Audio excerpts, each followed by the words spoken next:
Good evening, ladies and gentlemen. Welcome to round 5 of the Positive Perception GT League here with Dun Motorsport Assessor Course Competizione and, of course, Positive Perception.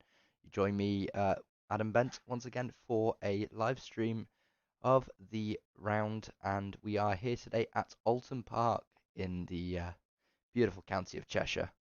A 60-minute race on the cards for us today.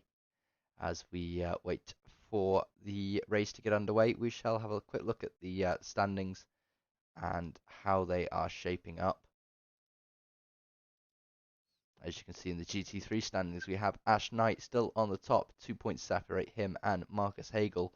Jonathan Seville 7 points back in third place. Mark Grademery fourth with 84. David Gerrard in fifth with 83. So only a point separates those two as we go into the fifth round. A bit further back, Adam Parai and Robert Santai. We have a few drivers, of course, with negative points due to either car changing or various other disappearances through the season in the GT3. But we can see a nice tasty battle heating up at the top of the table. In GT4, only 7 drivers, however, still a decently contested battle there between P2 and P3. At least, with Anthony Brown currently storming away with the title.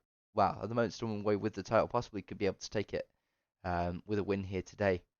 Of course, we have Lisa, the only female driver here, with 43 points after missing a couple rounds. That brings us on to the team standings. Now, only less than 20 points separate the top two as we go into this fifth round, with Pulse Sport currently leading the way from Dun Motorsport Positive Perception. Heinz Motorsport with 166 points and PWS with 141, Togo Motorsport 85, Wild Things Racing 64, 39 for Celtic Bromance, 2F Motorsport with 50, LLK Racing and Simwilco Racing behind them, with Monochrome Racing and Badger Sport taking up the end of the standings. So as we wait for the qualifying sessions to get underway, we shall obviously, as soon as they do come up, we will give you everything that you need to see, as we have the briefing currently underway. So I'm sure soon enough we will have Mark Gradenbury in here to talk with us, so we can have a quick look at some of the amazing liveries that we have on offer in this series. So we'll go pretty much not entirely through the grid, but we'll have a quick look at some of them. So obviously we have Pulse Motorsports beautiful Audi R8 with Ash Knight's Porsche a bit further down. We could probably have a look at a helicopter standing. There we go.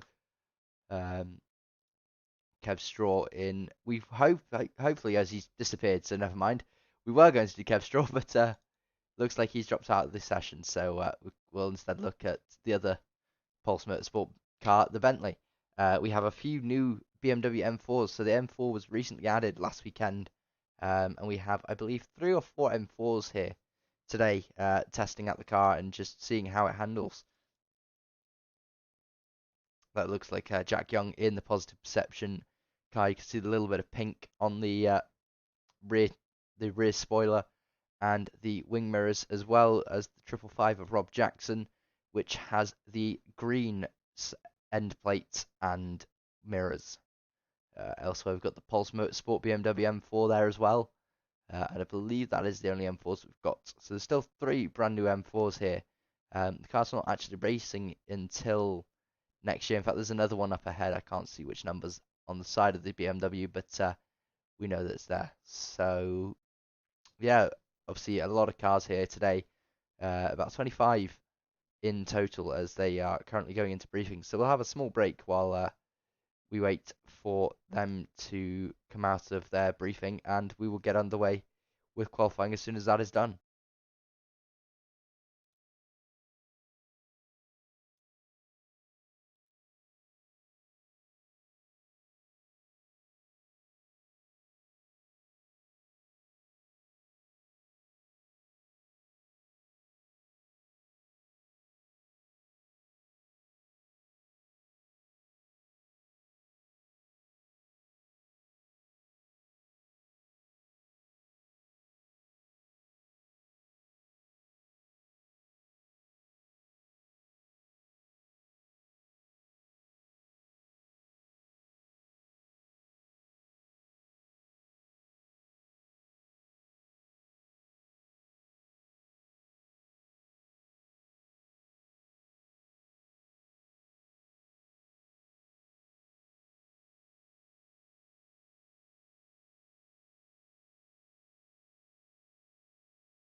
So, as we look set to get underway for qualifying, the first cars to go out will be the GT4s. As we can see, the GT4s slowly trickling their way out now. The two McLarens slowly leaving the pit lane. I believe we are joined by the ever impressive and wonderful Mark Roddenberry. Good evening, good evening, good evening. How are we today, Mark? We're good. I have just noted a slight issue though. You've loaded the wrong livery form. Have I? You have indeed. You've already loaded my old one, but it's fine. I'll let you off. I mean, that's the one you sent me, so. I did tell you to download everything. That is that. Well, unfortunately, that's the one that's come through. So we'll. Not a problem. It's not a problem. It's not the end of the world. You'll survive for one round. There we go. So we'll follow Colin down for a little bit. But yes. Yeah. So looking forward to the Oulton Park round. I am. It's going to be a toughie, isn't it? It's tight track. You know, especially for the GT3s, there's going to be very limited overtaking here. Yeah. GT4s, there's more GT4s, so that's going to be amazing to see the overtaking going on for those guys. Standout drivers again. Mr. Seville's here. I think we all know what's going to happen if Mr. Seville's here. Well, can't count anything out just yet. We can't. I'm just going to quick look at the practice results. In fact, Miles Dixon was the quickest in the brand new Bimmer. Yeah, it's so interestingly four brand new BMWs. Yeah, he didn't set full-on sort of fastest sectors though. So Johnny set the first sector, Miles was the second, and Daniel Williams was the third sector. But the Pulse boys, as always, you know, within a tenth of each other. Yeah, unfortunately, Pulse have ridiculous pace as always. But yeah, really so you're looking forward to it in the Honda NSX? Not really. The Honda here is incredibly hard work. If I don't end up in the fence, then yeah, it will be luck more than anything to get me around today. Well, obviously luck is definitely going to have to be on a few drivers' side here, especially if they want to overtake Oulton Park being such a tight and twisty track. That's more really designed for the slower GT4 cars. It certainly is, and I think GT4 round here is absolutely perfect. I've done a few rounds of GT4s here. It really does lend itself to the slower classes of driving. Not so much the all-out powerhouses that you get with the GT3s. Absolutely. But it's going to be absolutely tasty to watch, and I'm sure there'll be some good battles across the grid. Obviously with the pit stop as well, it's going to make everything a little bit more interesting. Yeah, one pit stop for all tyres and fuel. Do you go early? Do you go late? Do you go bang in the middle? You know, it's going to be one of those. Myself, I've got no idea.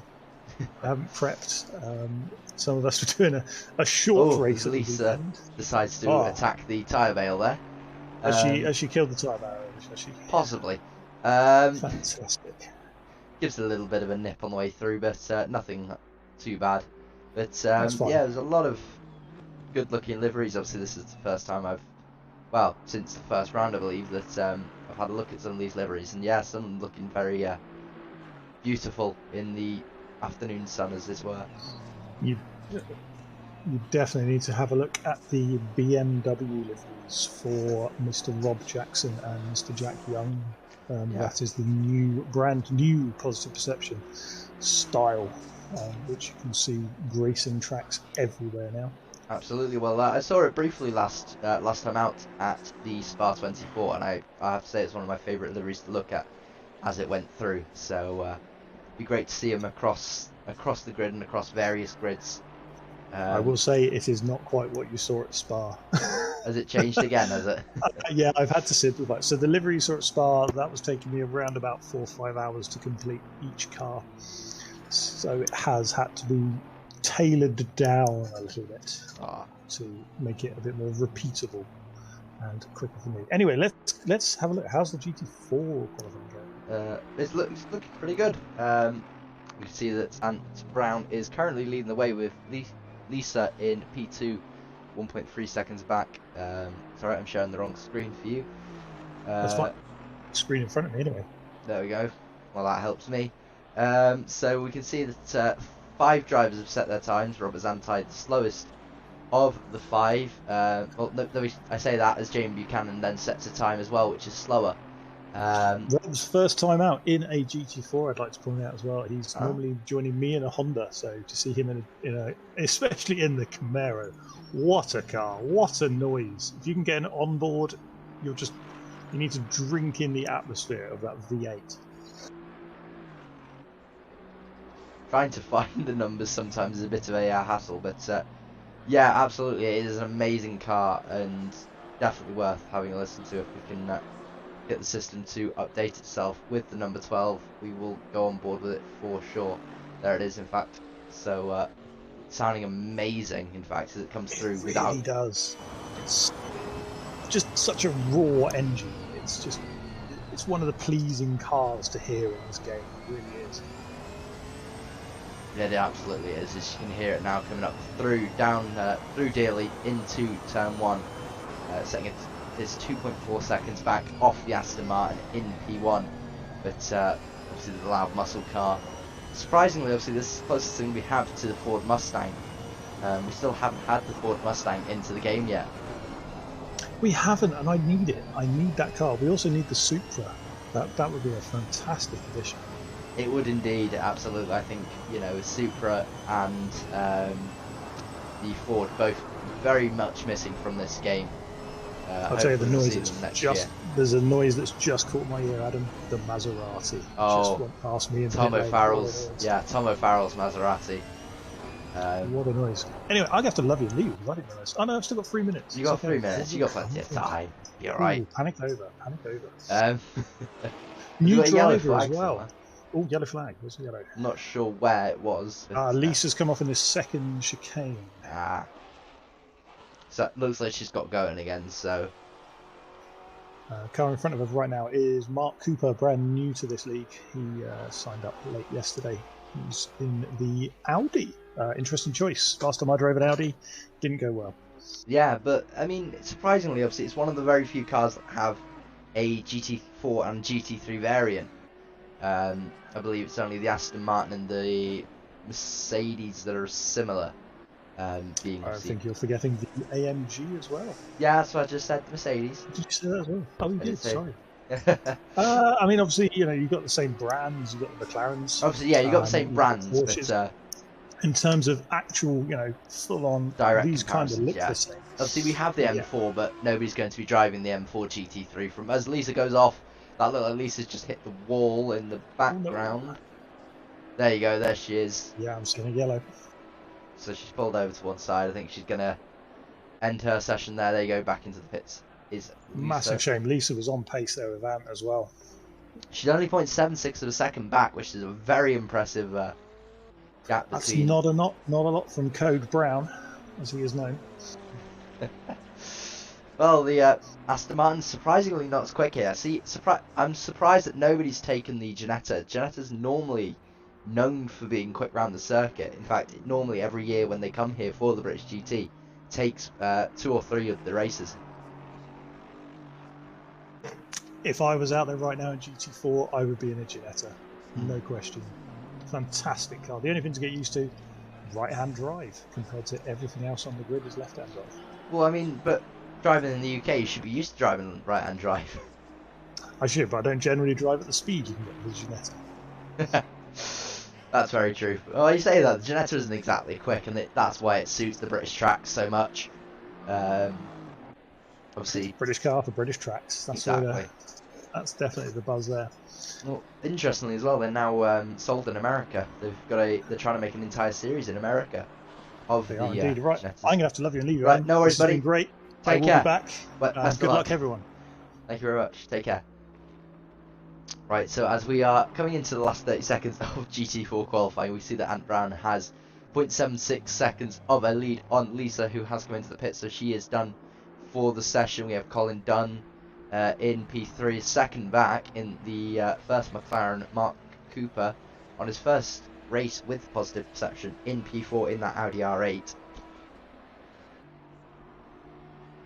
Tom O'Farrell doing a really good job in putting that Maserati up higher than it sometimes deserves to be. It's a very good looking car and very nice sounding car, but with no traction control or ABS, it's very much a handful.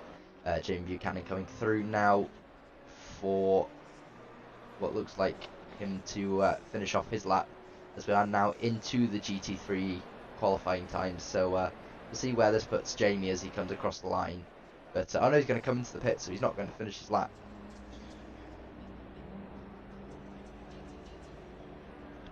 Which is going to allow obviously all the GT3 drivers now to come out one by one, as we will see that Marcus Hagel has come out onto the track. So if we switch over again to the GT3s, we can see who hasn't come out of the pits yet. We've got David Gerard, Mark Raddenbury, Simon Wilkes, and Mr. Christopher. Mark Christopher, there we go, who haven't come out, as we see one by one all these drivers slowly trying to wind their way up for a lap. Obviously the lap being not too long in length, a fairly twisty track as well, makes it a very difficult challenge for some of these drivers. There won't be as much commentary, as I will be trying to also jump between the cameras to give you guys all the best battles across the 1 hour long race here at Oulton Park.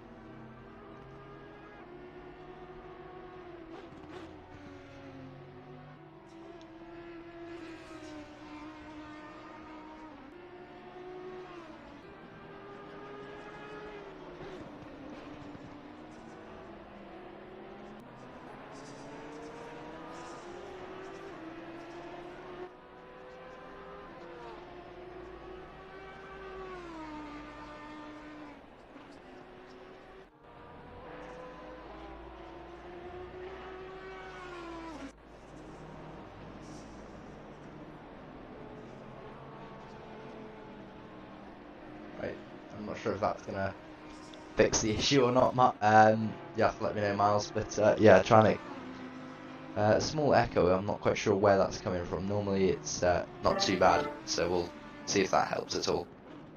You'll have to let me know.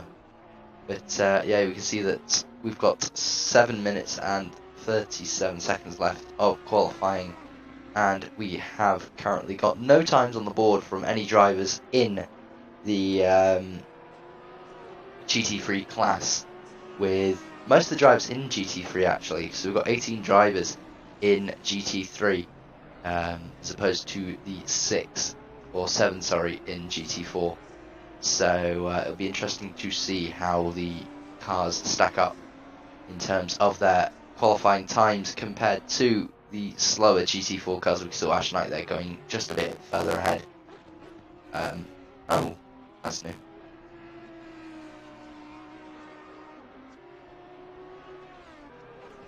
So a small audio tech glitch with my mic. I'll switch over to the desk mic in order to try and fix that.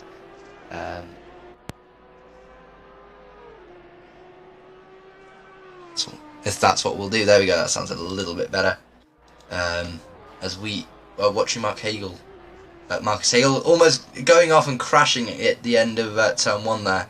So a big mistake from Marcus Hagel there, has put him into the wall, and that's obviously not exactly how he wanted to spend some of his qualifying. You only get 10 minutes of qualifying per class, which makes it a lot, well, obviously more important to get a clean lap in and a clean qualifying, in any instance in qualifying will hamper your times overall, as we have the older liveried Mark Raddenbury coming through now to set what looks like it's going to be his first lap here, as he comes into the last corner towards Deer Leap.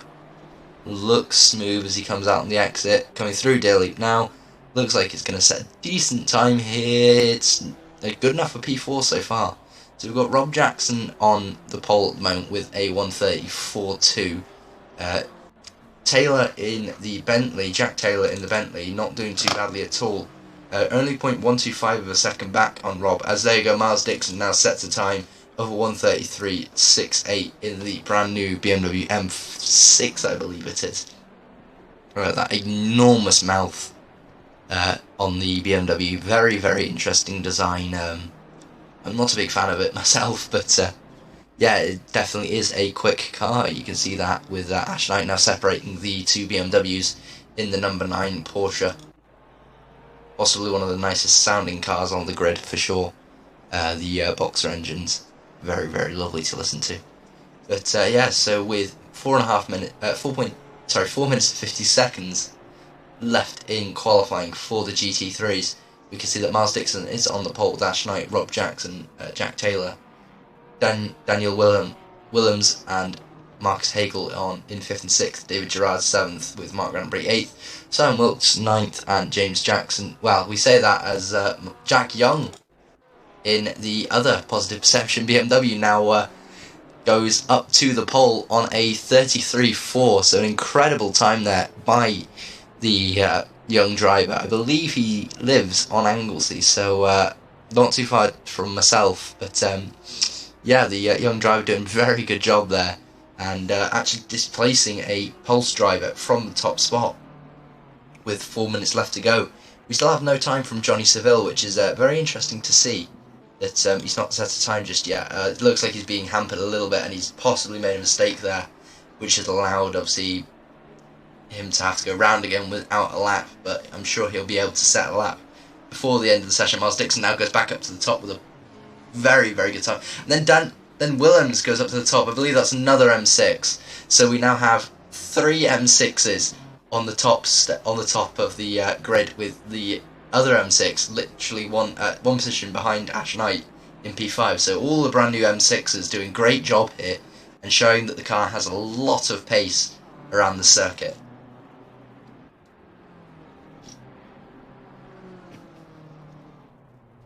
So Daniel Willems now takes up the top spot, as it looked like there was an Aston Martin off there at the Shell Oil's hairpin as they come into the first of the 2 chicanes here. Daniel Willems going very, very quick through there. That was a very smooth ride through there as we watch Ash Knight come into the pits.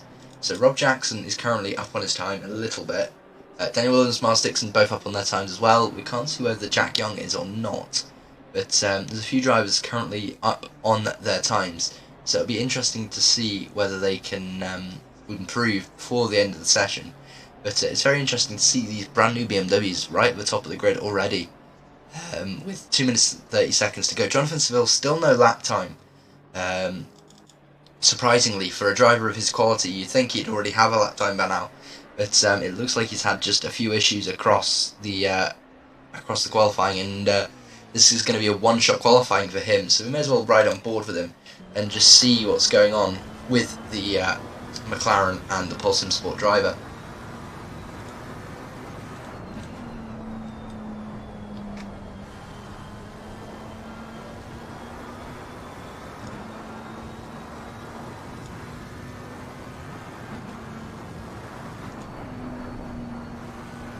Come through Island Bend now towards Shell Oil's hairpin, braking hard, having a little bit of later apex than I would have taken, but I mean, obviously, him being a professional driver, I'm sure there is a very good reason as to why.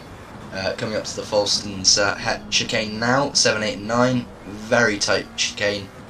One of the only circuits I've been around in person in a car at speed, and that chicane is an amazing section of corners to take.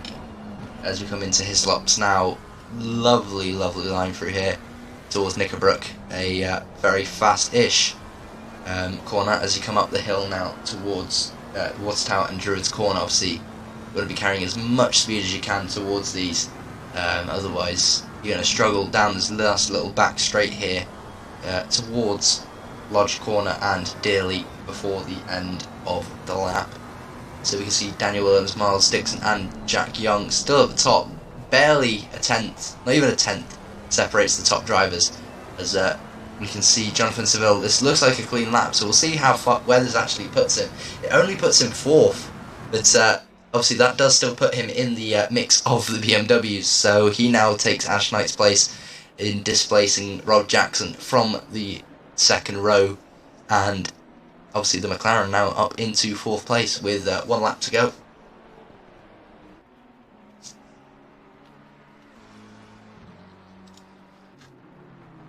Miles Dixon now back at the top. Jack Young has decided he's not going to do another lap. He is happy with his qualifying time. Daniel Willems, also a Pulse Sport driver, deciding that he is done as well. We've got a few drivers obviously now coming in to the pit lane, so any drivers that are done with their laps will no longer set another lap, as we now see Jonathan Seville still going for a lap. Miles Dixon, I believe, is still on a lap as well. In fact, he's coming up to Knickerbrook now, towards, obviously, Druids Corner at the top of the hill. As you can see, Mark Raddenbury just in front as well. Kiki Mack has taken the checkered as opposed to jumping in the pits. We've got a few drivers in the pit lane, but most of them still on laps. As we can see somebody there in the background, I think that was Kiki. And there's a car off as well. That's another Aston Martin off, and that looks like the Bentley of Taylor off in the background, so that is his lap going to be deleted there. So we can see whether Miles is going to set a faster lap or not. As we come to the line, just coming through Deer Loop now, he's going to come across the line. It's not faster, which means Jonathan Seville has an opportunity to try and take the lead, take the pole here. He does not improve, well, he improves, but he doesn't improve his position. In fact, all he does is get within 2/10 of the pole, but it's also put the 3 BMWs at the top. So we've got 3 brand new M6s at the top, with the other M6 of Rob Jackson 1 place back in P5. Ash Knight in P6. Marcus Hagel, I believe, is still on a lap in the R8. Looks like he was improving on his time, but I don't know if he is still improving. We'll see as he comes to the line now. This is the last driver to take a lap. So we'll see where this puts him. No pressure on Marcus at all. He almost runs too wide there and invalidates the lap. But as he comes to the line now, is it going to be an improvement? It is an improvement, but it's not enough to improve his standing in the order. So we have a Pulse driver on pole with a Pulse driver P2, and then a Positive Perception driver of Jack Young in P3, Jonathan Seville, the other Pulse driver in P4, with another Positive Perception driver. So the drivers fighting for the title here, at least in the Teams Championship, are all stacked at the front here, with Ash Knight, Hagel, Taylor, Wilkes, Gerard completing our top 10. Mark Raddenbury in P11, as we can see Kiki Mack in P12 alongside him, Jamie Jackson in 13th, Perret in 14th, Christopher in 15th, Lee Ward in 16th, Kev Straw in 17th, and Poe in 18th. If we bring up the full grid here, that's a little bit better. We can actually have a look at some of the cars, hopefully. If we can get the... Oh, we have the wrong camera, I believe. In fact, no, there we go. We've got the drone camera. So, see if we can get that to work. So we can see the front there. 4 brand new M6s just in front of us there. You can see Miles Dixon alongside Willems, Jake Young, Jonathan Seville, Rob Jackson, and Ash Knight behind them. Then if we turn the camera around, we have 2 more Pulse cars of Hagel and Taylor, Stephen Wilkes and Gerard. Then we have the 2 very interesting cars. Obviously we've got the old Positive Perception livery there, with the Baby Metal Porsche of Kiki Mack just alongside. Then we have another Audi of Jamie Jackson, followed by Perret in his Ferrari 488. Aston Martin 191 of, one moment, Mark Christopher, with Lee Ward alongside him in the 760 car. I believe that's Kev Straw next in the Ferrari 488, alongside him Poe. And then we get to the GT4s. We have Ant Brown on the pole with Lisa Keane next to him, Colin Dunn, and I believe that is Mark Cooper with Tom O'Farrell behind them.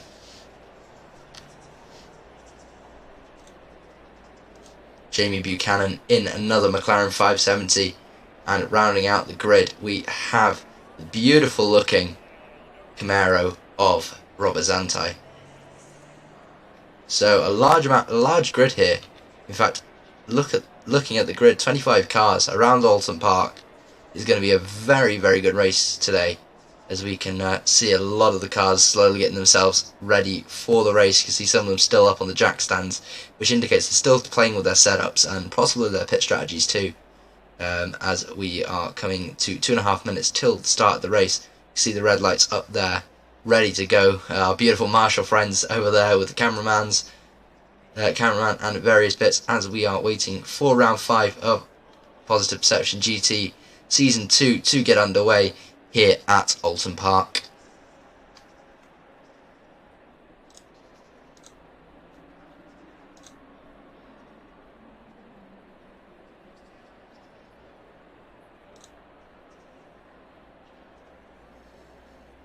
see the camera jostling a bit as everybody drops their cars down, waiting to start the session.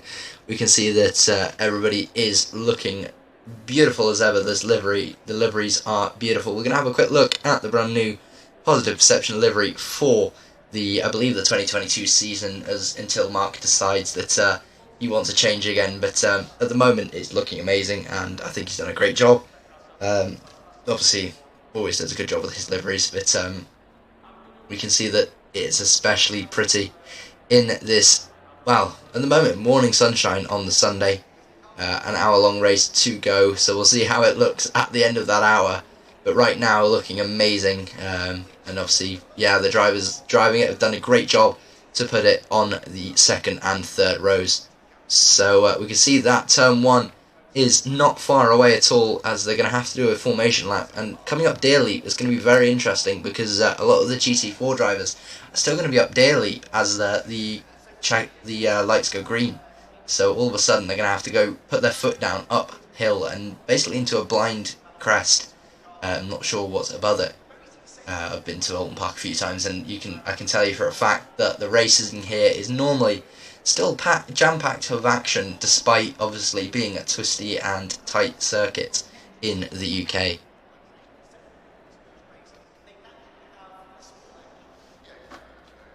So for 20 seconds to go till we go green, and it is looking ever so likely that it's going to be a BMW that takes the win. But obviously nothing is set in stone, and we can see that a lot of the drivers are going to be trying their best to make sure that they have an opportunity here to obviously take a win or take points away from each other. Obviously the Positive Perception guys want to be clawing back as many points as they can from the Pulse guys, as we see Miles Dixon now pull off to start the formation lap. He does in fact pull off quite quick.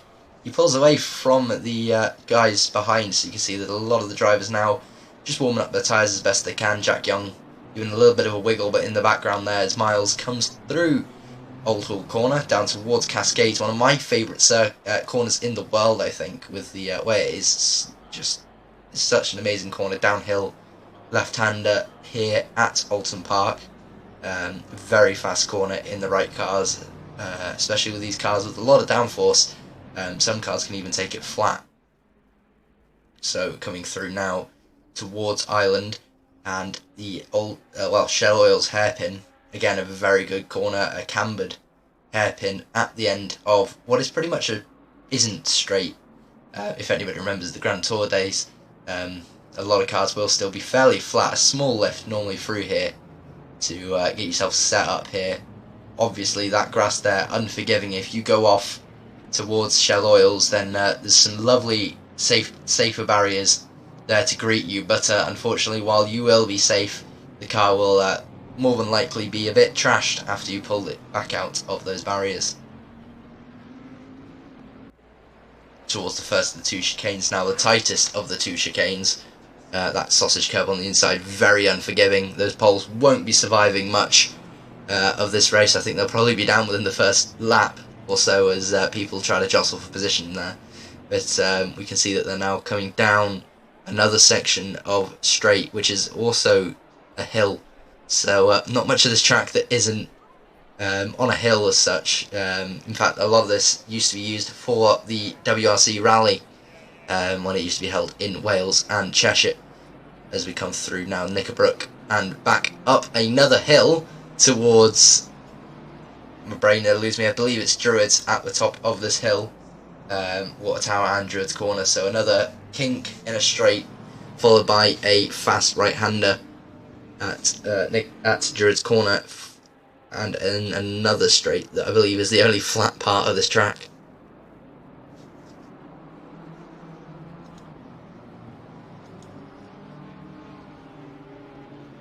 So some beautiful lights there as well. So obviously, knowing that the track is very very well known for the start line being a bit closer to the last turn than the first turn, it makes it a very interesting start line, especially for endurance races where you have a rolling start, because obviously there you go, some of the grid spots are on the hill, which makes it all the more interesting as we are about to get underway for 1 hour at Oulton Park.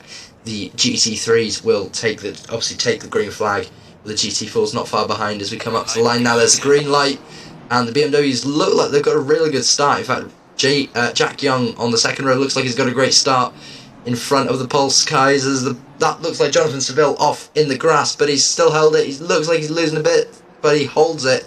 So Miles Dixon still holds the lead from his teammate Willems.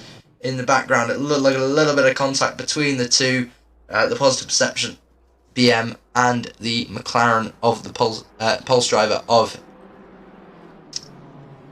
brain's gone of Jonathan Seville. So as we see everybody obviously jostling back into the correct positions, we see that Miles Dixon still holds the lead in front of Daniel Willems. Jack Young, Ash Knight has made his way up to 4th place with Mark Hagel in 5th. So Rob Jackson dropping back down to 6th place with Jonathan Seville, who started, I believe, ahead of him in 7th after the small bit of contact through Old Hall. So now as they come down towards the second chicane, looks like Miles Dixon has got the lead from Willems and Jack Young. So the BMW's 1, 2, 3 still, with Ash Knight in the Porsche just behind.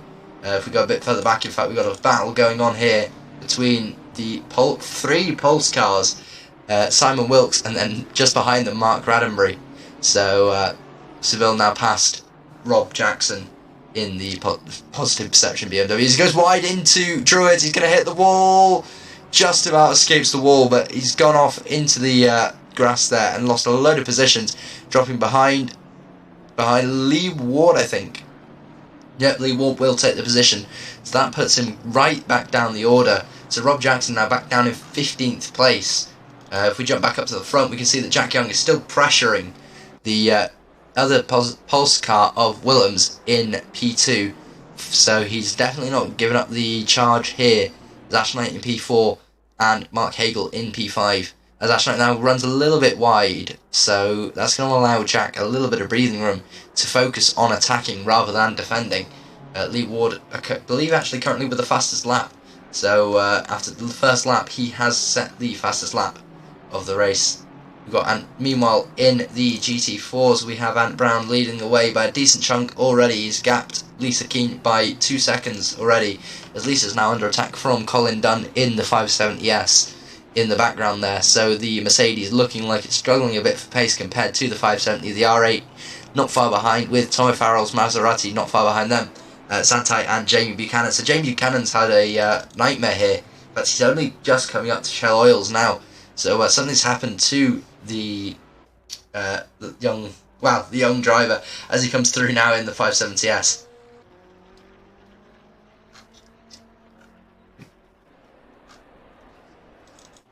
So Miles Dixon still leading the way with Willems and Jack Young behind them.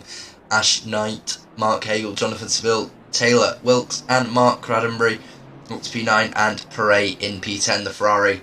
So currently we have,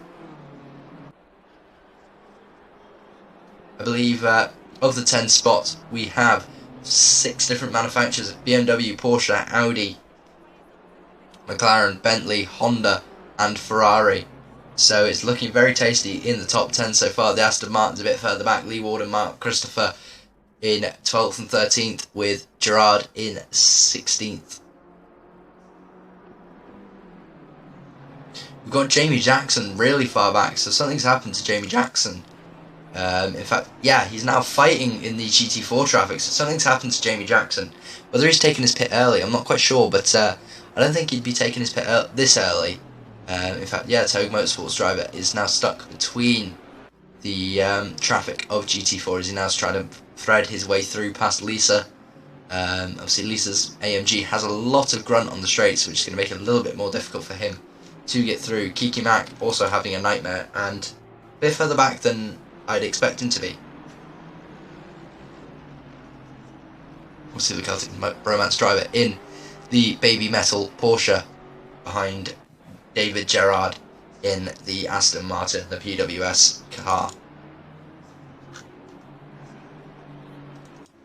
So Jack Young still pressuring Willems at the front of the grid here. As Willems, small glitch there as Everybody seemed to jump into the floor there, but we're back under normal conditions again. And Jack Young still not far behind the two Pulse drivers. In fact, the Pulse drivers are having a little bit of pressure from the Porsche and the BMW behind.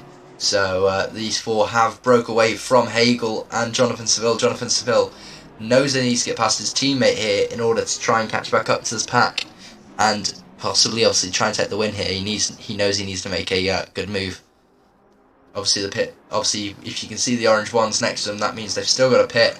So any drivers with a green line instead of a 1 will have pitted already. But obviously, we don't have anybody that has taken an early pit stop yet.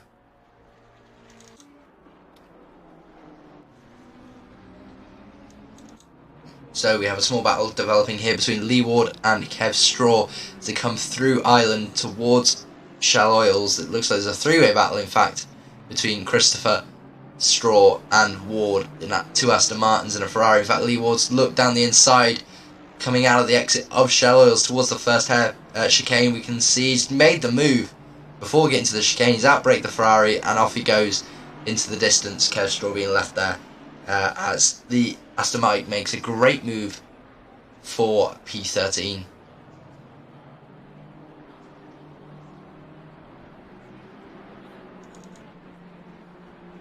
Bray making a small mistake there. Rob Jackson back up to 10th place now, behind his teammate Mark Raddenbury. So all the BMWs still within the top 10. All the Pulse drivers and all the Positive Perception drivers also within the top 10 here, with Mark Raddenbury and Rob Jackson taking up the rear end of the top 10, and the front 2 being both Pulse drivers. So only Ash Knight, I believe, who is is obviously independent. I believe, no, Jack Taylor is. Simon Wilkes, sorry, here we go. Simwilco Racing. So only 2 drivers in the top 10 that aren't either Positive Perception or Pulse. So we have Pulse in the front 2, obviously Positive Perception and Jack Young. Ash Knight is an independent driver. Jonathan Seville, Mark Hagel and Jack Taylor, all Pulse drivers. Simon Wilkes is obviously the independent driver, and Mark Raddenbury and Rob Jackson as Positive Perception Dunn Motorsport cars. So a lot of cars there for the 2 teams at the front of the grid.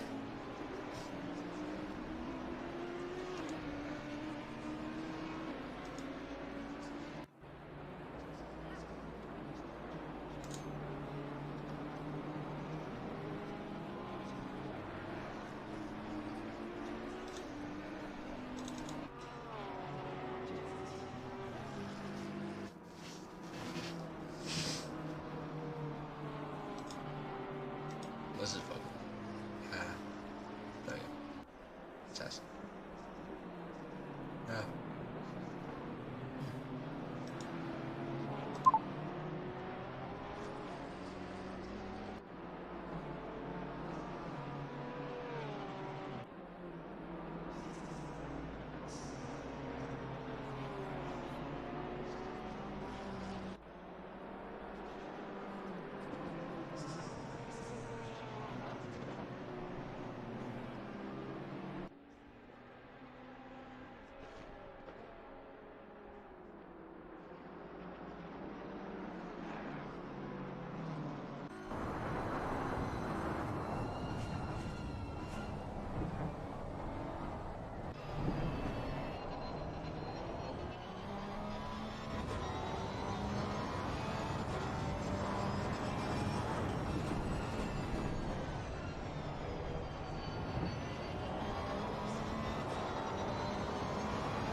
And so we're about 10 minutes into the race, 50 minutes left, and we can see that Rob Jackson is now pressuring his teammate Mark Raddenbury for what is going to be 9th place as the drivers pursue Simon Wilkes in 8th place currently. So we can see these two currently chasing down, I believe, the last season champion with the #1 on his car, obviously. Jack Taylor, a decent chunk ahead, in fact, gap of about 2 seconds. His teammate Mark Hagel there, just a second and just under a second and a half in front. Ash Knight has a decent chunk of 2 seconds between him and Mark Hagel, with obviously him chasing down Johnny Seville. So Johnny Seville has managed to make it through past Ash Knight already. In fact, we've missed that overtake on somewhere on the circuit. He's made that move really quickly, and already made his way up to a decent position after being knocked down at the start of the race.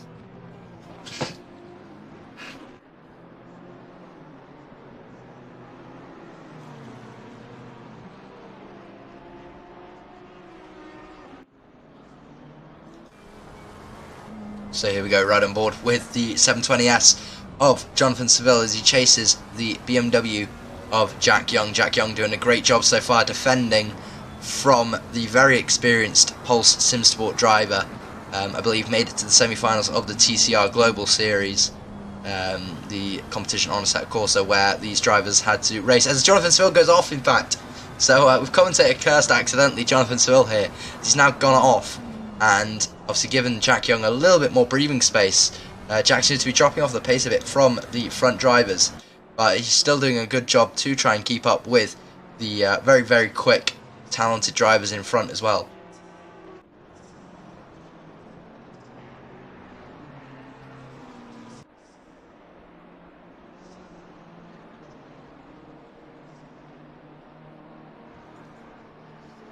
So here we have Jack Taylor chasing down his teammate as well, Marcus Hagel, sorry, in P6. They're now a second away from each other, coming through Island Bend towards Shell Oil's hairpin. It looks like the gap has shrunk again. The Audi seems to be slowing a little bit as we are 12 minutes in, 48 minutes to go.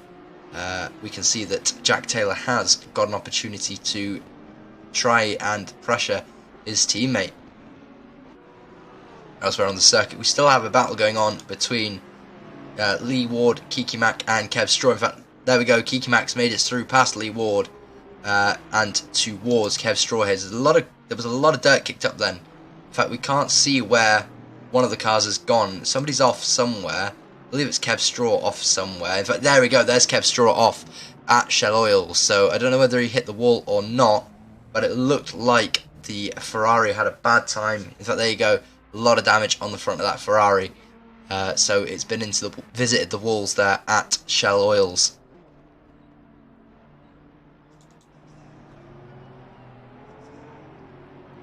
So Kiki Mack making his way up to 13th place now. Lee Ward making his way up to 14th, with obviously Kev Straw losing out massively from that incident with the barriers at Shell Oils as we come through Druids now.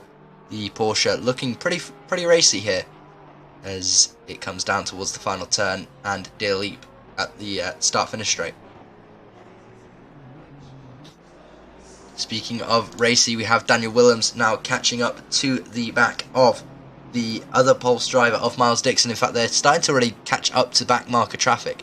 I believe that was Robert Zantai we just saw briefly. In fact, there's the there's three more of the GT4 drivers. There you go. Lisa in front of the Maserati of Tom O'Farrell and Colin Dunn's McLaren.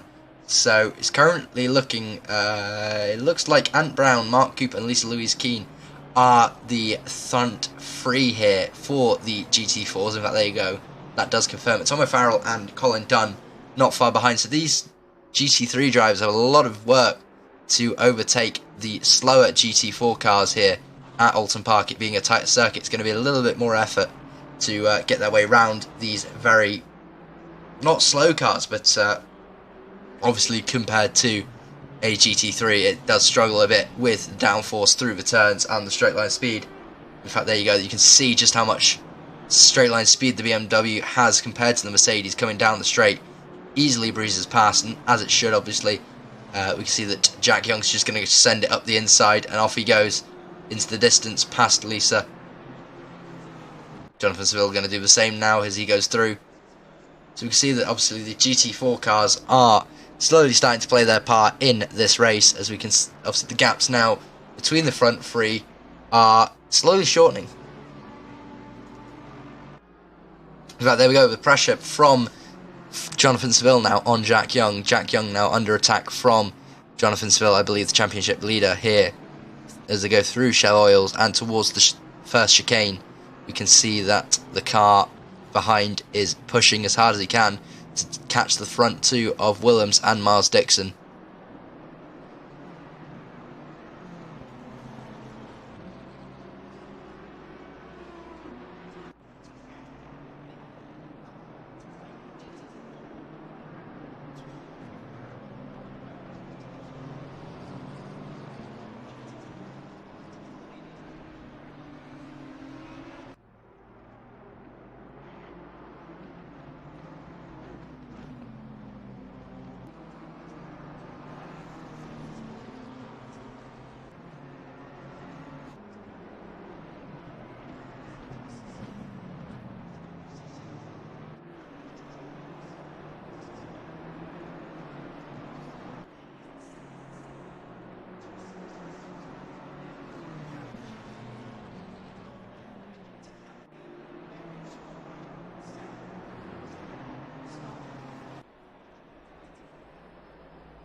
Oh no, huge contact there between Ant Brown, the leader of the GT4s, and Jack Young in P3. He's gone off into the wall, I believe. There we go, at Shell Oils. There he is. The BMW looks worse for wear there.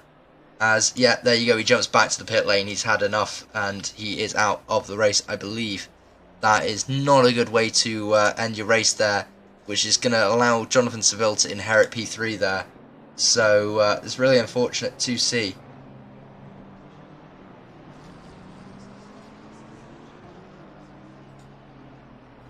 So Jonathan Seville now will inherit P3.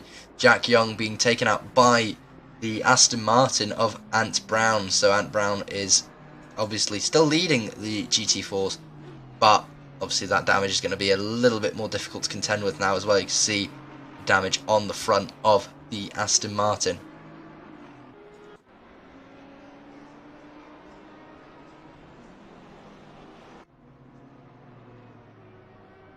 So I think something's happened to Mark Cooper as well, because he was P2 and now all of a sudden he's gone down to what looks like 4th place in the GT4s. Lisa inheriting. There's Lisa, and in fact no, there is Lisa. Lisa's off in the grass there at the, that looks like Druid, so a lot of cars coming through now. So Lisa's had a bit of an issue there, goes through the sponsor boards as she comes back onto the circuit into, I believe that is last place of the GT4 cars. We've got Kev Straw, Jamie Buchanan in the background there. So there's Jamie Buchanan, in fact. So he's still behind, I believe. No, in fact, Lisa is now back at the back of the drivers. Ash Knight in the pit lane as well. Obviously, we have no longer got Jack Young here. There's Jack Young. So Jack Young's back in the pit lane, obviously. Damaged. So we've lost Ash Knight and David Gerard. We've also lost Jack Young, so there's going to be some interesting steward reviews from the drivers there, as a few incidents have already occurred with the back markers at this wonderful track. So we can see that now 3 Pulse drivers occupy the top 3 spots. 3 different drivers, obviously 3 distinct liveries. We have the yellow, pink and black of Pulse 1, 2, 3 here, so we can see a battle starting to form between the McLaren and the 2 BMWs. In fact, the McLaren already trying to make its way through past the first BMW, weaving about on the straight to get his way through.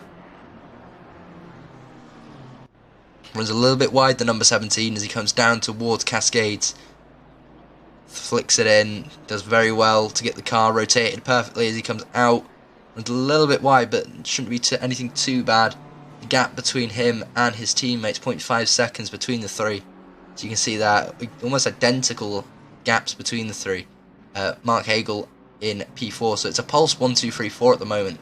Simon Wilkes in P5, Rob Jackson, Mark Gradenbury in P6, P7. In fact, I believe we're missing the Bentley of Jack Taylor. So Jack Taylor's come in for his stop. So I say that we're missing it. He's come in for his stop. Jack Young's still got to retake his stop. I believe Gerard also needs to take a stop. In fact, no, he has taken his stop. But we've got Miles Dixon at the front still, with Willems and Jonathan Seville behind. Willems seems to be playing rear gunner almost 4 miles and holding up the very, very rapid Jonathan Seville in the McLaren 720.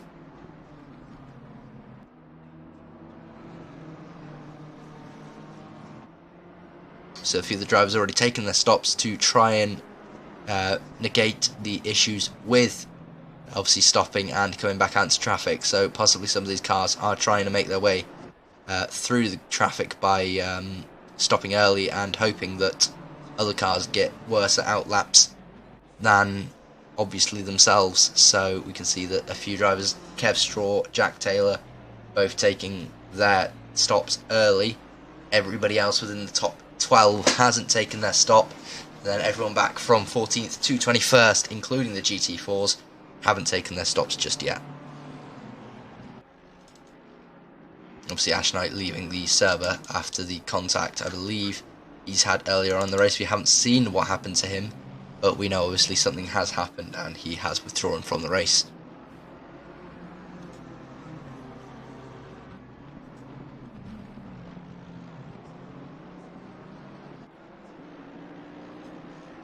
So as we come through, ticking down, 38 minutes left, you see Poe in front of the 3 leaders, the first I believe, but he just cuts off the grass, so he's just going to try and give them as much room as he can by going across the grass there to allow the top 3 through. So, I mean, fair dues to him, he's stayed out of the way, but obviously didn't want to get involved in the top 3 battle. We'll see when Jack Young does, if Jack Young does come back out. There goes Kev Straw back through past Lisa Keane. Obviously the GT3 Ferrari should be making light work of the slower GT4 cars.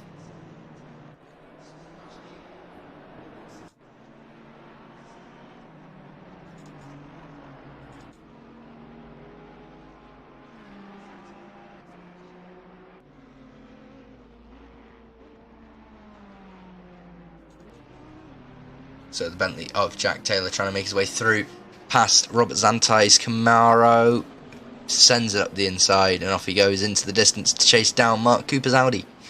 Obviously just in front of him Colin Dunn and Ant Brown. So Ant Brown, after an interesting situation between himself and the top 3 BMW of Jack Young, obviously something we didn't want to see, but equally it does sometimes happen. That is racing, obviously nothing that Jack could have done. He was a passenger after the contact. We've got Miles Dixon now pulling away again from Willems and Jonathan Seville. Jonathan Seville still stuck behind the M6 of Willems, and obviously Miles Dixon is benefiting from this and pulling a gap. Mark Hagel hasn't been able to keep up with these drivers, in fact now 12 seconds back. Simon Wilkes only a second back or so now from the Audi. In fact the 2 Audis, there they are on screen. 3 BMWs still within the top 10. Obviously we have a few more manufacturers now in the top 10, with McLaren still of Jonathan Seville, 2 Audis there, obviously another BMW, Honda, Ferrari, Aston Martin and Porsche. The only manufacturer so far up that not up in the top 10 is the Bentley, but I'm sure after the pit stops do occur we will see a small shuffle in grid order. So 36 minutes left, we have Miles Dixon leading Jonathan Seville early into the pits. So Jonathan Seville has come into the pits to do his stop. There in fact is the Maserati as well of Tom O'Farrell. So Tom O'Farrell's come in early to do his stop as well, so that's interesting to see. Obviously a lot of interesting things. In fact we can see here as the reason Ash has left, he's had a small issue, but obviously nothing untoward. He's apologised and he's made his way off the server, so it is unfortunate, but it is not the end of the world and he should be able to come back for the next round. So Jonathan Seville finishes his pit stop. In fact, Was that Mark Raddenbury into the pits as well? I believe we saw Mark Raddenbury come into the pits. So there's Mark Raddenbury as well. So he's come into the pits to do his stop around halfway distance. That's interesting to see, of course. You can see a few cars coming in. In fact, that's Lee Ward in the background, coming in his Aston Martin. Obviously very reminiscent of a British GT livery in the background there. We can see there he is right there, coming in the V20 Esports car. Miles Dixon. So Miles Dixon and Willems still haven't yet to stop, as are Hagel, Wilkes and Jackson, with Perret and Christopher also yet to stop. In fact, Jonathan Seville is the highest ranked car to obviously have stopped in P8, so he's going to be relying on the cars in front to stop fairly soon in order to try not to hold him up. In fact, he's already gone through, I believe, on Christopher. So there you go, he's already made his way through past Christopher, so he's now up to P7. The driver in the Polestar Sport McLaren clearly making up for lost time here, making no friends on the way through, as he is now up into P7.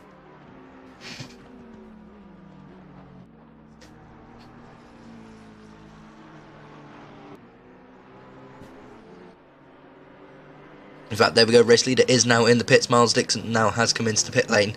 So, P4, P5 as he drops down. In fact, this is possibly going to drop him behind his teammate here. So, Miles Dixon is coming out of the pit lane now. Where's Jonathan Seville? Jonathan Seville, in fact, no, it's not going to put him behind his teammate. They're going to actually be battling as Miles comes out of the pit lane. Where is Miles Dixon in relation to his teammate? There he is, just in front. So, Miles Dixon in P6 now, with Jonathan Seville, his teammate, close behind. So Willems needs to pit now, I think, in order to protect his P2. Because if he does protect his P2, he's going to come out between these two drivers, and it's going to be a really interesting battle to see between the three Pulse drivers. In fact, where is Willems? There he is. So we'll see if he comes into the pit lane as he comes through the final corner down towards Dilly. Does he come into the pit lane now? He does pull to the right. He does. So looks like he's going to pull in now and see if he can hold his position here. So we're going to watch him. In fact, we're going to watch Miles and see where Miles is. So he's now only just coming through the second chicane, so he may well have stopped at the right time here to hold, in fact keep the lead possibly, as we come to the last, into half an hour left in the race. See where Williams is now. Is he closing his stop out now? He needs to be closing his stop out, otherwise it's going to be Miles Dixon coming through to take the lead off him. So we'll keep an eye on Mark Hagel. In fact, there goes Wilkes and Hagel. So they go through now. We're watching Willems. Willems still hasn't dropped off his stands. So Miles Dixon's going to come through and take the lead off of Willems. In fact, Willems has only just come off. So Jonathan Seville and Miles are both going to come through. There they are. They've already gone through. So Willems has actually had a longer stop than I previously predicted. And that's going to drop him right the way back from the two other Pulse drivers. So now it's a straight fight between Jonathan Seville and Miles Dixon for the race win. Obviously tyres and fuel were required, so he only had to put in about 1 litre of fuel. And obviously the 30-second stop for tyres. So Jonathan Seville versus Miles Dixon now is the battle that is on, with Rob Jackson, Mark Hagel and Simon Wilkes a bit further up the road. So we have 28 seconds between Miles and Rob. So if Hagel came in now, he should actually, in theory, be very close to possibly coming out in front of his teammate. Obviously 30 seconds for a stop at this race, so obviously the longer these guys stay out and the gaps reduce, obviously the more likely he is to be put further back down the pack. But there we go, there goes Simon Wilkes into the pit lane. So Hagel stays out, Rob Jackson has stayed out. There he goes, coming through turn 1 now, past Robert Zantai in the other Positive Perception done racing car. Simon Wilkes has come in. We've got Miles Dixon. There is Miles now being chased still by the McLaren 720 of his friend and teammate Jonathan Seville here. So the pit stops obviously shuffling up the order. Mark Raddenbury in 9th place, Perret in 10th, Jamie Jackson and Christopher still yet to stop.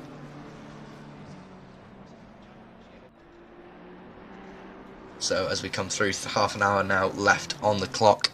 We have Hagel still in the lead with Rob Jackson not far behind. but both drivers yet to stop. Simon Wilkes has now stopped, and that will drop him down to, I believe, 7th place. In fact, where is Willems now?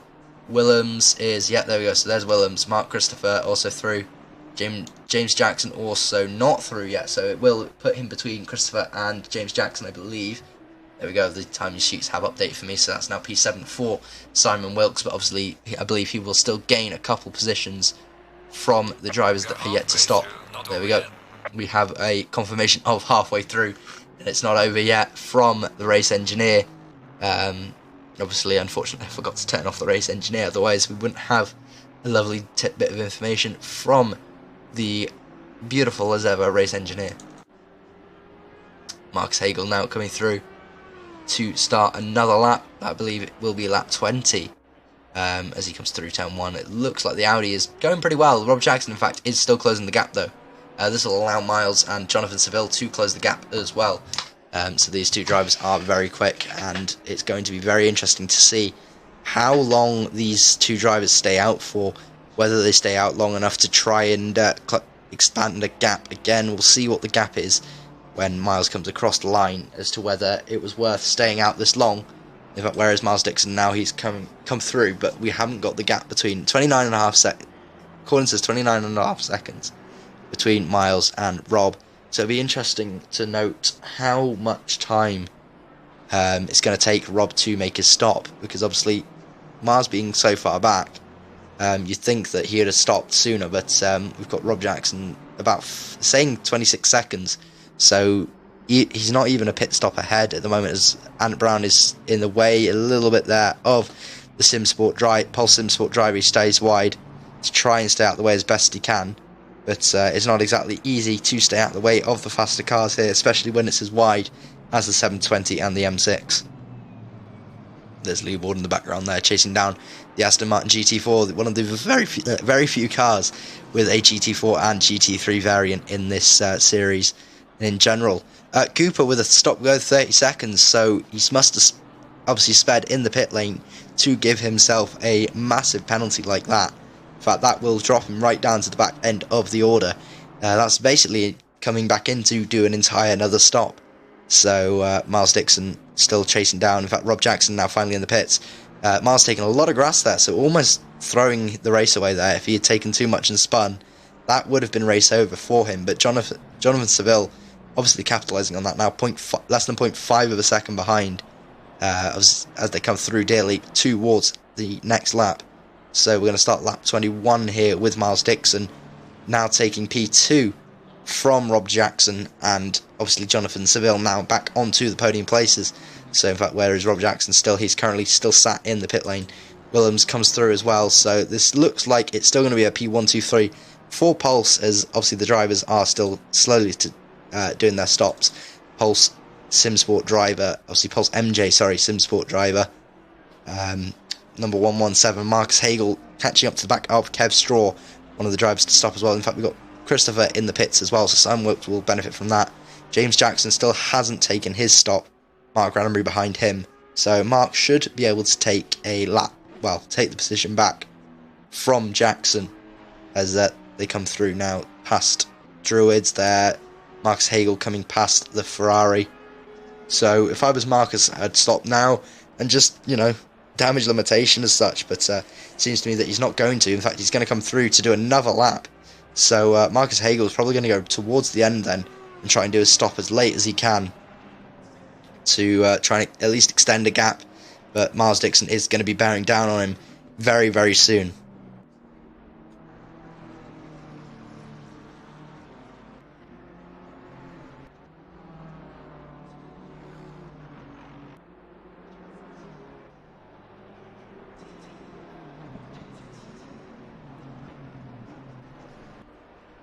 Jack Young still sat in the pit lane, so whether he's going to come back out or not, I'm not quite sure, but Mark Hagel still taking another lap, obviously, here, with Miles Dixon now setting the fastest lap of the race overall.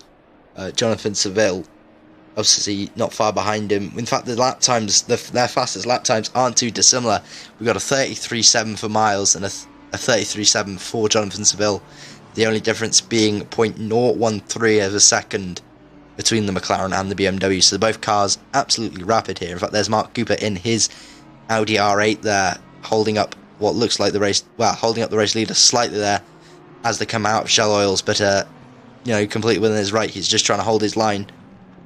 So now holds up Jonathan Seville a little bit through the chicane, but obviously nothing untoward. He's not tried to do that on purpose.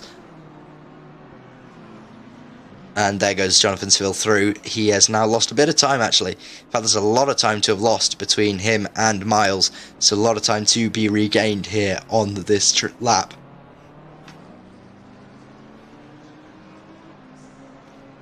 Marcus Hagel still going round at speed. So there you go. He's come through to do another lap. So the only drivers left to pit are James Jackson in P7 and Marcus Hagel in P1. So very interestingly that everybody else has stopped except for those two, whereas we come down to 25 minutes left in the race. It's very interesting to see that two drivers haven't stopped just yet, but obviously they have a strategy and they're going to stick to it.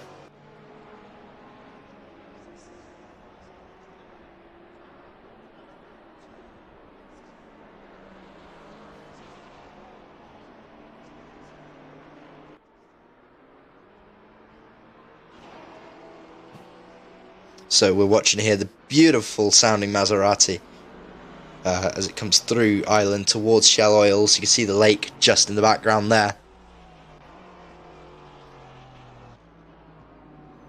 But currently leading the way for the GT4s is Ant Brown, with Jamie Buchanan second and Robert Zantai third. So Pole's still picking up a P2 and 3 in the, sorry, not Pole, sorry, Positive Perception still picking up currently P2 and P3 in the GT4 standings. Ant Brown in his Heinz Motorsports car currently taking the class win so far. Colin Dunn in P4 for Dunn Motorsports. So we currently have the 3 Positive Perception Dunn Motorsport cars in P2, 3 and 4 in the GT4s, with the best placed GT3 car currently being Rob Jackson after and Jack Young being unfortunately retired from the race after contact at Shell Oils.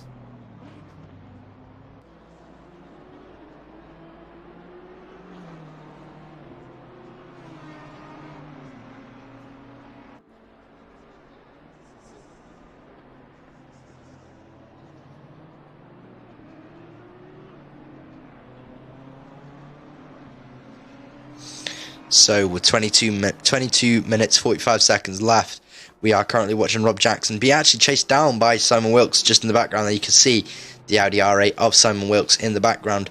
Jonathan Seville now 1.404 seconds behind his teammate Miles Dixon here. So Miles is currently walking away a little bit with this as we are coming into towards the last 20 minutes.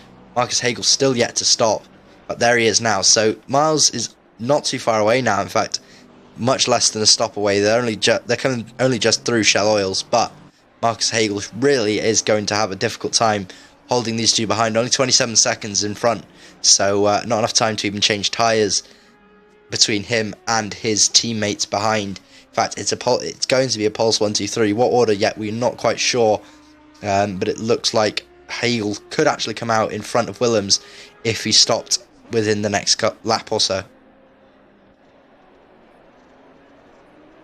So he comes through now. He's going to pull to the right. So it looks like he's going to stop finally. So this will be, in fact, this is the last driver to do his stop. So Marcus Hagel now comes into the pit lane to do his stop. So after a long wait, he does finally come in for his pit stop. We're going to see where Miles Dixon is on the track currently. He's only just coming towards the last turn now. So we need to see where Daniel Willems is as to whether he's going to possibly come back out in front of the other Pulse BMW. In fact, no, he might not, because he's only just coming through Druids now. Hagel is only just coming to the pit lane, so we're going to see how long this takes Hagel to come back out. We'll see when he suddenly does put the power down again. Car hasn't dropped just yet. In fact, there's Willems now, so Willems is going to come out in front of Hagel. Hagel's car still hasn't been dropped just yet. We're still waiting for car to drop. So there we go. Willems is going to take the P3 back from his teammate in the Audi R8. So it is currently a BMW 1 and 3, with them being separated by Jonathan Seville, who is still actually now closing down his teammate. There you go. They're right on the back of each other again. So Jonathan Seville using the back markers to great effect here. and allowing himself to close right up to the back of his teammate, and obviously pressure Miles into making possibly a mistake and trying to benefit from that, and obviously try and take a race win here.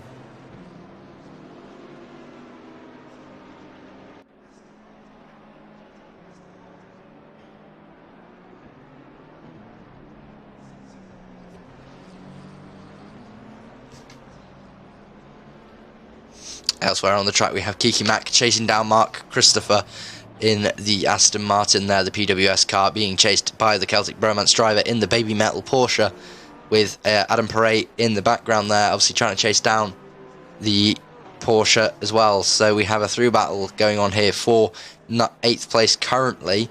Mark Gradenbury a bit further up the road, 21 seconds back from Simon Wilkes, but Simon Wilkes also closing back up on Rob Jackson, so Rob Jackson could have a battle on for 5th place here.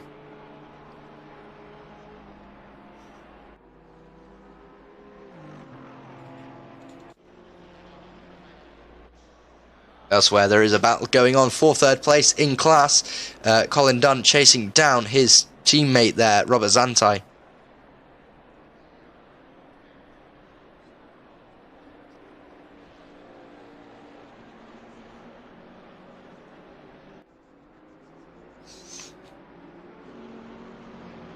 The Camaro sounding amazing as they come through Ireland.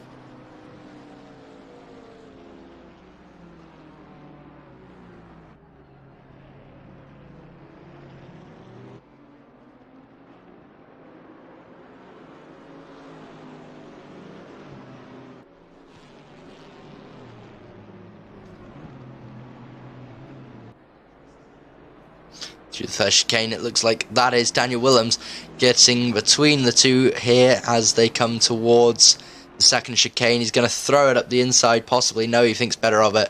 So Willems now getting sandwiched between the two GT4 cars, trying to find his way past the wide boy Camaro. As there we go now, the BMW does make his way through. It's an M4, in fact. I did make a mistake there. It is GT4 car. Oh, sorry, the M4 as opposed to an M6, but obviously still being a very wide car indeed, so not much difference between the two. So Miles Dixon, in fact, lost the lead to Jonathan Seville. There we go, they're coming down the main straight now. It looks like there's damage on Miles Dixon's car. Kev Straw gets out of the way, but there we go, Jonathan Seville now taking the lead from Miles Dixon. So Miles Dixon now having to push to try and overtake his teammate. In fact, there was the move made just then for P1 in the race. There we go, so the cars now are only fighting on track for overall position, as it looks like Jonathan Seville almost has a mistake there. In fact, he has made a mistake. He's going to allow Miles alongside him towards Ireland. They're going to come side by side. There goes Miles, almost crashing into the back of Jamie Buchanan and making his way through past Jonathan Seville. As a very bold move.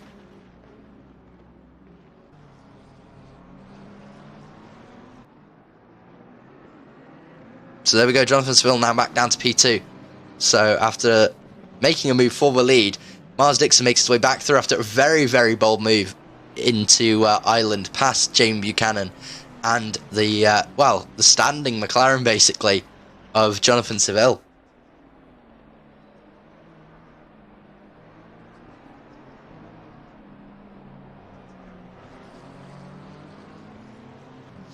Meanwhile, Rob Jackson is now actually being under attack from Simon Wilkes in the number 1 Audi.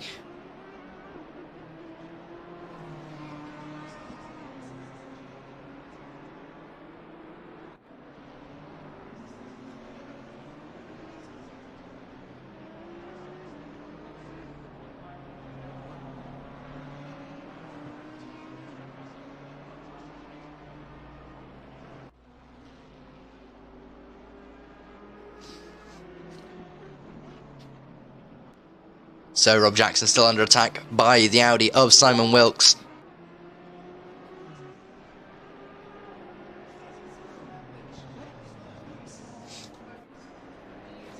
As they come into the last 16 minutes of the race, Miles Dixon now back in the lead, gapping his teammate a little bit there. But Jonathan Seville immediately pulling that gap back down. There's a lot of damage on the front of that BMW, so he's picked up some damage from somewhere. I'm not quite sure where. But a lot of scraping on the front of that BM as they come through Shell Oils back towards first chicane now. Jonathan Seville trying to make his way round the ever quick Miles Dixon. In fact, very impressive defending from Miles in order to get his way back through after being overtaken and, well, behind at Cascades. Manages to find his way through before Island and Shell Oils and managed to outbrake the McLaren and then obviously make the move through. See some Tom O'Farrell and Lisa Keane in the background there. So if we jump to them there, we can see the battle going on between Tom O'Farrell, Mark Cooper and Lisa Keane. Lisa Keane currently in P19 with Mark Cooper a bit further back. In fact, sorry, I apologise. It's just it is an Audi, but it's the wrong out. In fact, no, it's not. It's the Mercedes of Poe in the front there. Tom O'Farrell's amazing sounding Maserati chasing behind. Back there we can see Lisa Keane just behind the Maserati. It's some amazing noise from that car, almost NASCAR-esque as it comes through.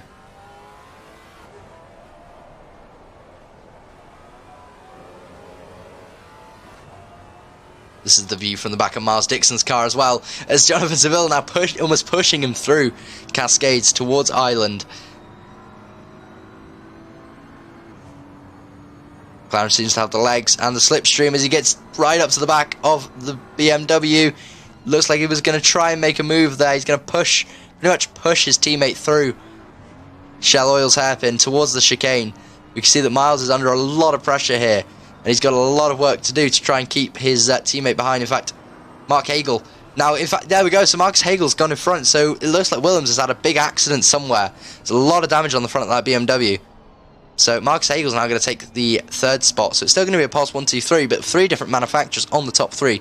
Currently BMW, McLaren and Audi in the top 3, with Rob Jackson not far behind now, only 5.1 seconds behind. And obviously Simon Wilkes here behind Rob Jackson. There we go, there's the Audi.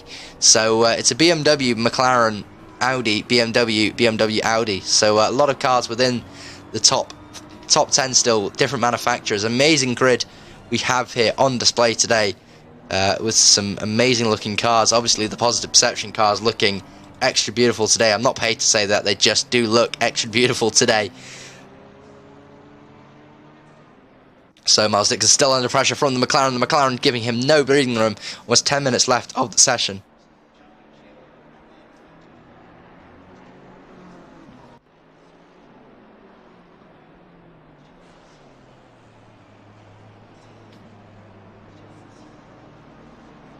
So Jonathan Seville still chasing down. In fact, Miles makes a small mistake there. So is Jonathan Seville going to try and capitalise?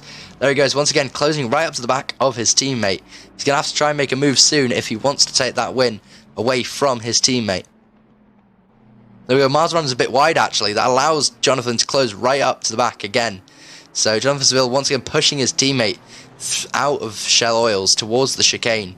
It seems to be that Miles just has a better line through the chicane. It's difficult to follow through, as Daniel Willems has had a massive issue here and possibly cost himself a podium in the process. In fact, Rob Jackson is closing right up to the back, now 3.7 seconds back, so over a second and a half gained on that last lap. In fact, yeah, we can look now, it's almost 2 seconds gained on that last lap for Rob Jackson and Simon Wilkes. In fact, you can see that Willems is struggling a lot with his lap times, so the car is struggling for pace.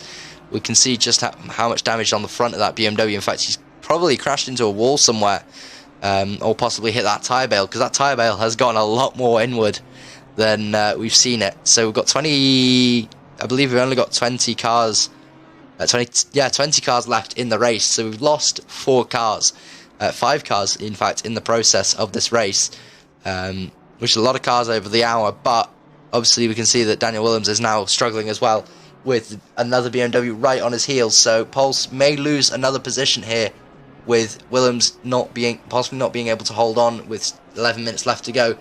They may lose a position well, ironically to a team that are chasing them in the standings here, with Rob Jackson obviously taking P4 away from Pulse.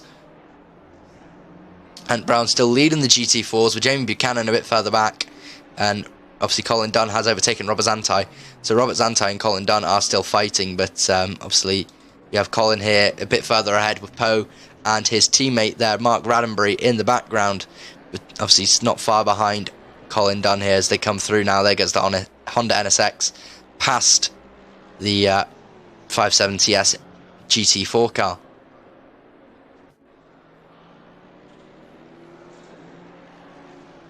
Just in the background there, you can see Robert Zantai coming through turn 1 to come down towards Cascades now. There goes Mark on Poe. Obviously, that is not for position. He's already lapped him a few times now, I believe. So Mark is just going to currently, obviously, go through and keep going. So Miles Dixon still being chased by his teammate. A bit of a gap now starting to form, though.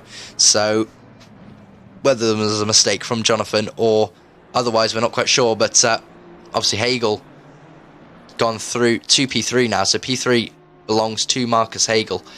Daniel Willems is now under attack from Rob Jackson. So Rob Jackson has now caught right up to the back as Daniel Willems almost goes off there. A lot of grass kicked up by the BMW in front, the Pulse BMW in front of the Positive Perception BMW M4. As he looks around the outside, that would have been a bold move into the last turn if he had made that one work. But there you go, Willems does run a little bit wide. It's going to allow Rob Jackson to try and find a way past.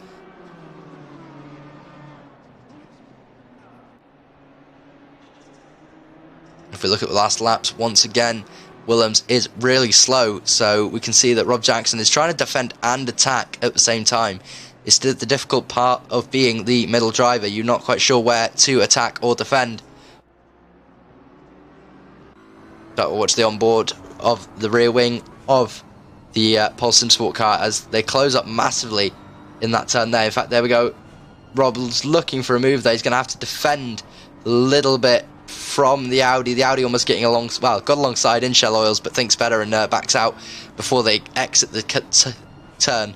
So coming through the chicane now, and you can see that Willems is a little bit slower, but this is also backing up Rob Jackson into Simon Wilkes. So with 8 minutes 30 left on the clock, we can see Miles Dixon has obviously had the gap reduced again between him and Jonathan Seville. Mark Hagel in third place, pretty much cemented here as Willems is holding up the back marker. Well, not the back markers as such, but almost acting as a back marker and holding up Rob Jackson and Simon Wilkes here for position.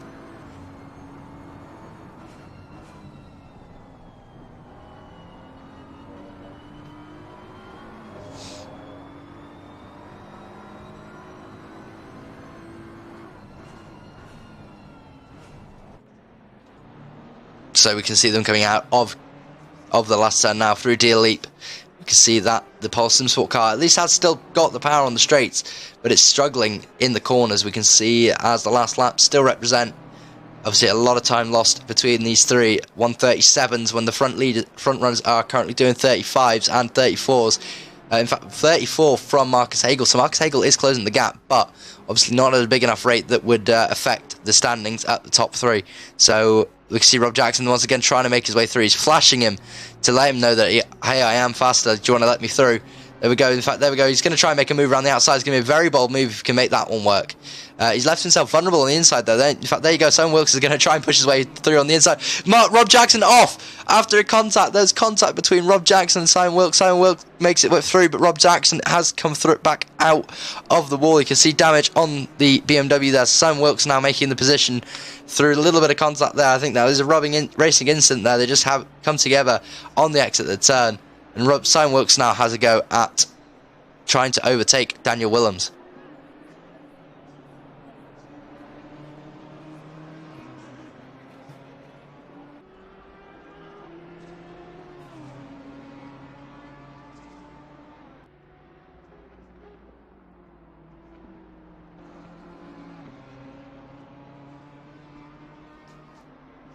Simon Wilkes still trying to make his way through. Daniel Willems defending as hard as he can. In fact, there you go. He gives him a little bit of a squeeze as they come through the last turn towards Deer Leap and the first turn. You can see that Simon Wilkes is alongside almost, struggling for...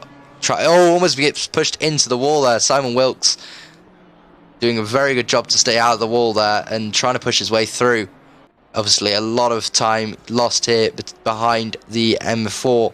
That is very much damaged, and the Audi is looking pretty good for its condition, especially after this hour-long race has taken its toll on a lot of drivers. So the Simon Wilkes finally making it through. It looks like it's going to go alongside through Island. A little bit of contact, in fact, more contact. Is Daniel Williams going to keep it out the wall? I can't see.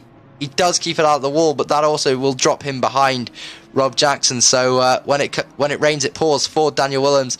He gets taken off, and now he's stuck, I believe, on the curbs. He's not moving. I don't know if he's stuck. So Daniel Willems is actually stuck on the curbing at Shell Oils. Gets himself going again, but obviously not an ideal position to get yourself stuck. Where's Mark Roddenberry, in fact, because he's not going to be far behind now. That time cost a lot to Daniel Willems, so 26 seconds back he was.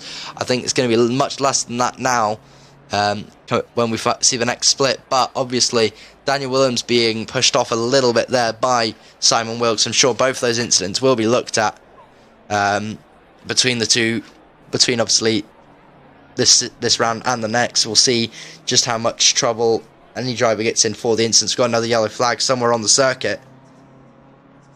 Not sure who for, but obviously we don't want to see any yellow flags. It's unfortunate when we do. So Mark Cooper currently at the back after a stop-go penalty. Lisa, after running really well in P2 for a long while, unfortunate to see her this far back. Tomo Farrell in 18th place, with Robert Zantai in the Camaro for his first time, not doing too badly in 17th and P4 in class. Colin Dunn currently P3 in class, with Jamie Buchanan just ahead of him in the other Polsk Dunn Motorsport car. In fact, currently being overtaken by... In fact, what's happened to Miles Dixon? Miles Dixon's dropped back again. So 5 minutes to go. Miles Dixon's had a mare and dropped behind Jonathan Seville. In fact, now 2.3 seconds back from Jonathan Seville. So Colin Dunn now, in fact, taking the place back from Jamie Buchanan. So I think a possible glitch there. And Ant Brown, a decent margin ahead. In fact, Colin Dunn's only coming up to the final turn, and Ant Brown's almost... well, he's at the second chicane, so he's almost put a lap on the entire GT4 grid here. So, in fact, where does Robert Zantai? Robert Zantai's there, Tomo Farrell's there, Lisa is there, so maybe not obviously put a lap on them, but he's going to be close to putting a lap on them with 3.5 minutes to go. Jonathan Seville then, so all of a sudden, has the race in his hands. There's Colin Dunn running incredibly wide. In fact, he almost crashes into Jonathan Seville as they come through Cascades now. And that looks like Perret in the foreground there, in front of our race leader with 3 minutes to go. Obviously, Miles Dixon now flashing every car to try and catch up to his teammate. Obviously, Jonathan Seville, all he has to do is keep it on the island, coming through Shell Oils now. It looks like he's got a pretty smooth ride to the front, well, to the end of the race here. We'll see how many laps are left to go as we come towards the end of the race. It could be 2, could be 3, we'll see as time progresses.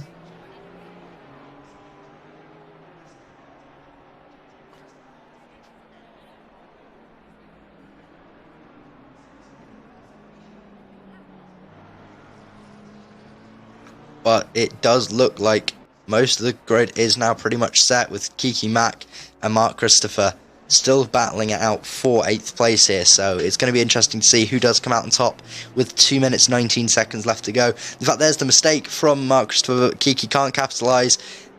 Kieran there trying to get round the Aston Martin, doesn't manage to get the overspeed to get past, but will push through turn 1 down towards Cascades.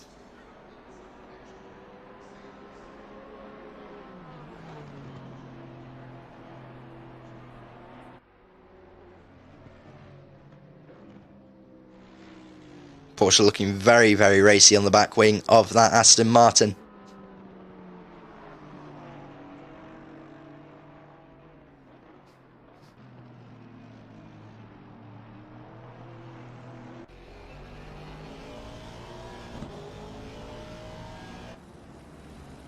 So here we can see Kiki Mack closing the gap here massively on Mark Christopher. He's trying to make his way through into P8 as best he can.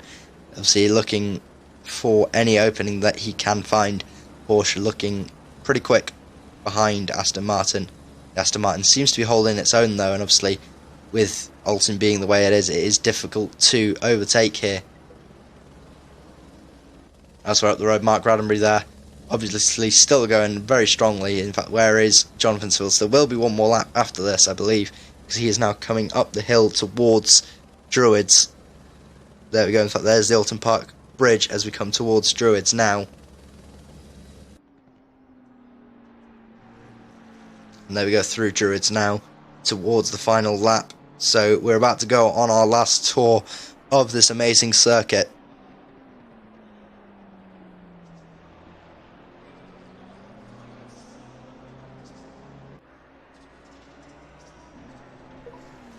Right, man. Leader is on the final lap. Give it all you can. There we go.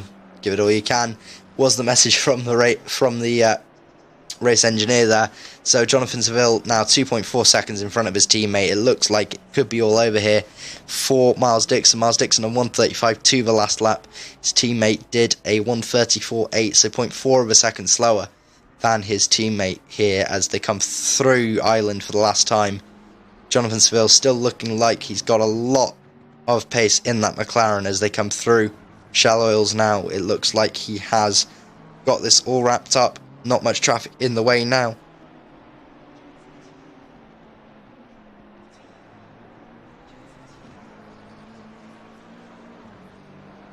Coming down the back straight, you can see the McLaren. And in the background just there is the BMW. The BMW is still really racy, and for its first race in the Positive Perception League, doing very, very well to obviously come in this position. So through Knickerbrook for the last time for Jonathan Seville, coming up the hill now towards Druids.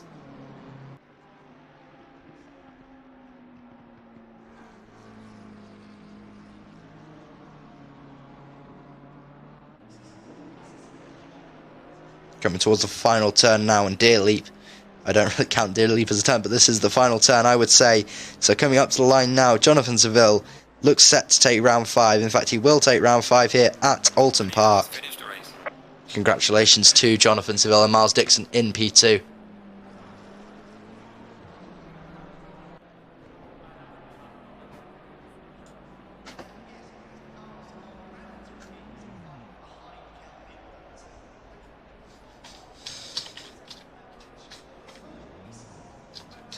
Elsewhere on the grid, we have got battle still, I think, for 8th place, still raging on, just with their last lap coming around.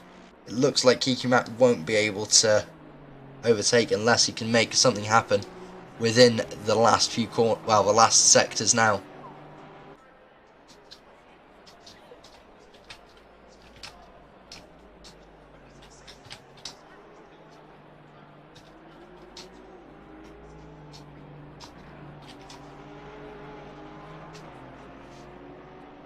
We can see that Kiki Mac just can't hold on to the back of the Aston Martin here.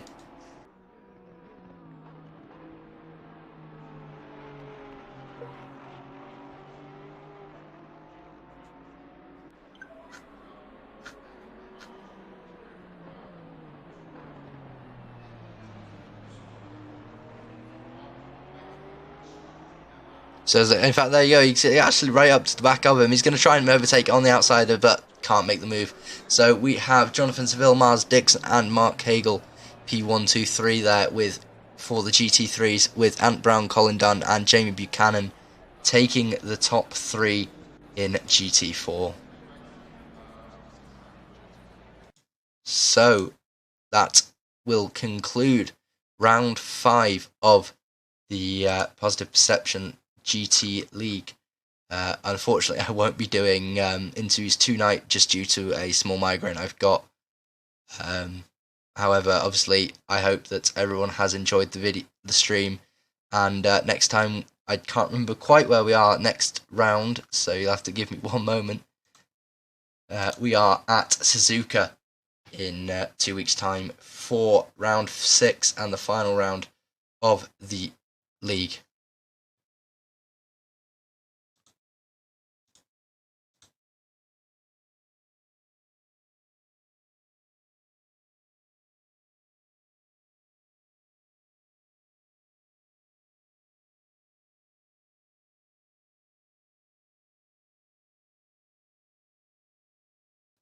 So we are going to conclude the stream here. We are back in 2 weeks' time for Suzuka.